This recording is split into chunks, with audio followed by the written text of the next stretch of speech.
Deputy Prime Minister, you've been accused of dodging a £40,000 tax bill on your new home on the south coast. You said it was your main home, while also claiming your constituency home in Ashton was your main home for other purposes. Do you just want to clear this up? What's going on? Yeah, first of all, Beth, it's been quite a distressing time for my family.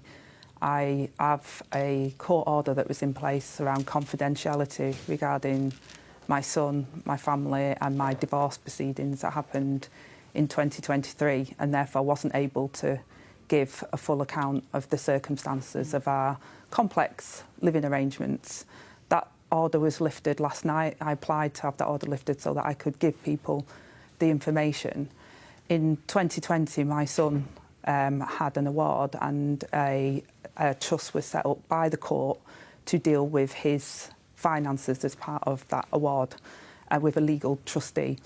And in 2023, when me and my husband divorced, the decision was, because that home was adapted to support my son who has lifelong disabilities as a result of that injury that occurred to him, that trust was set up, and they decided that they would take on the property so that me and my husband could have a nesting arrangement where we could provide for my child in our family home, which is our family home and remains our family home. So when I'm looking after the children, I go back to the family home, and then when my ex-husband is looking after the children, he does, and it was done primarily to support my son with his additional needs and to provide stability for them during the divorce.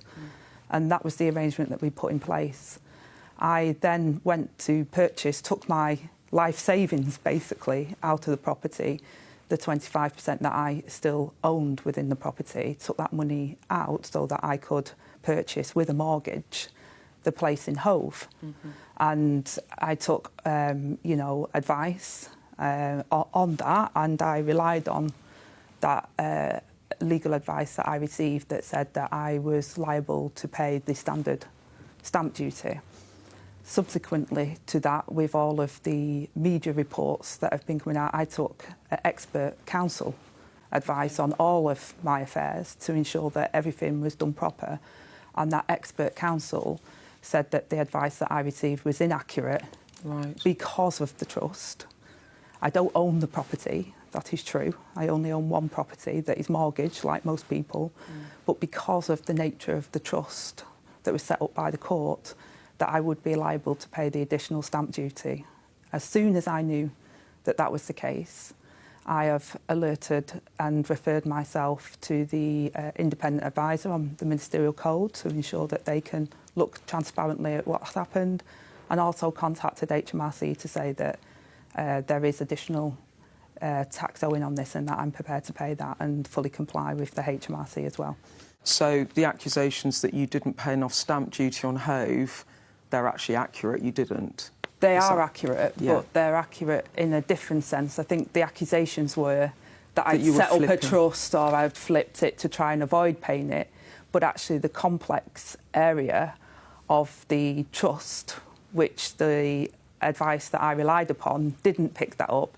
The leading tax counsel, who has subsequently looked at it, has gone into that and has said that actually because of that, it did remain my sole property. And the trust wasn't set up, as accusations have been made, for me to try and flip. In your statement here, and it's a very long, detailed statement, and it is extremely complicated, you say, "I deeply regret the error has been made. I'm committed to resolving the matter, and I have referred myself to the independent advisor on ministerial standards." Just two more follows up for that. Did you consider resigning over this? I've been in shock, really, because I thought I'd done everything proper and I'd relied on the advice that I received. And I'm devastated because I've always upheld the rules and always have done and always felt proud to do that. I feel, that it is devastating for me. And the fact that the reason why those confidentiality clauses are in place was to protect my son, who, through no fault of his own, he's vulnerable, he's got this life-changing, lifelong conditions. And I don't want him or anything to do with his day-to-day life to be subjected to that level of scrutiny, because it's his and my ex-husband it's not fair on them. Often my family are dragged in because of what my role is and what I do, but I try to uphold the highest standards, and that's why I've referred myself, so that the independent advisor can look at everything. He can look at all of the details of what's gone on. You talked about how hard it was to disclose this. Was there a moment as a mum, not as Angie Rayner, the Deputy Prime Minister, where you thought, I'd rather just quit this than have to actually explain about my son who I'm trying to protect? Did you think about just packing it in rather than having to do this now? I spoke to my family about it.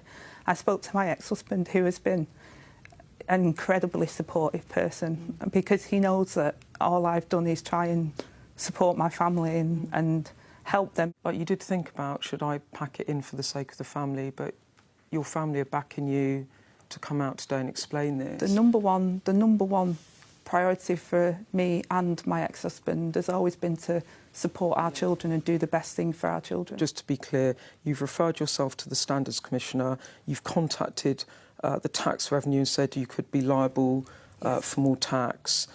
Presumably you deeply regret this because of potentially the fallout for you. Do you think your position, Angie Rayner, even though you've explained it, do you think it's sustainable? Do you think you can carry on as particularly Housing Minister? Well, I made a mistake based upon the advice that I relied upon, that I received at the time, and a leading expert has now said that advice was wrong. I think hopefully most people can see, if you rely on advice given to you by lawyers and you follow that process, and then you find out that that process is wrong and that advice was wrong, I'm rectifying it at the earliest opportunity. People make mistakes, but I conducted myself in trying to do the right thing, and I hope that people can see that. So legally you're referring yourself, but does it pass the sniff test? I guess that's the question. Well, that will be for the advisor to look at all of the information that I've supplied to him. And you can watch Beth's full interview with the Deputy Prime Minister Angela Rayner on her Electoral Dysfunction podcasts. That episode, which you're not going to want to miss, will drop later on today.